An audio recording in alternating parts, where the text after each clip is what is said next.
A solution reacts with crushed eggshells to give a gas that turns lime water milky. The solution contains so NaCl, HCl, LiCl, KCl. So గమనించండి, the gas turns the lime water milky. Lime water in the sense CaOH taken twice. దీన్ని మిల్కీగా మార్చాలి అంటే ఏ gas దీన్ని milky means CaCO3 compound అంటే carbon dioxide gas ఈ lime water తో రియాక్ట్ అయ్యి కాల్షియం కార్బోనేట్ ని ఫామ్ చేస్తుంది. ఇది milky white substance. Milky white substance అంటే carbon dioxide gas milky white గా మారుతుంది. ఇక్కడ ఇచ్చినటువంటి ఏ సొల్యూషన్ ఎగ్షెల్స్ తో రియాక్ట్ అయ్యి మిల్కీ వైట్ సబ్స్టెన్స్ ని ఫామ్ అవుతుంది.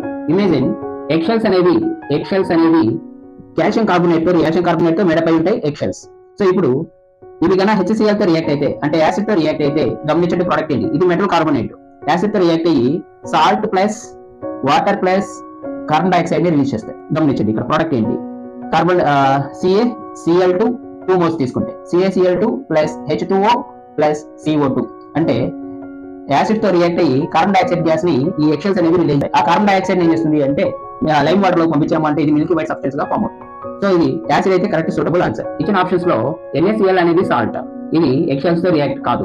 LiCl కూడా ఏంటి సాల్ట్, ఎగ్షెల్స్ తో రియాక్ట్ కాదు. KCl కూడా ఎవరు సాల్ట్, ఎగ్షెల్స్ తో రియాక్ట్ కాదు. ఇక్కడ మనకి వచ్చినటువంటి ఆప్షన్ HCl. ఇది యాసిడ్ ఎగ్షెల్ లో ఉండేటువంటి కాల్షియం కార్బోనేట్ తో రియాక్ట్ అయ్యి కార్బన్ డైఆక్సైడ్ గ్యాస్ ని రిలీజ్ చేస్తుంది.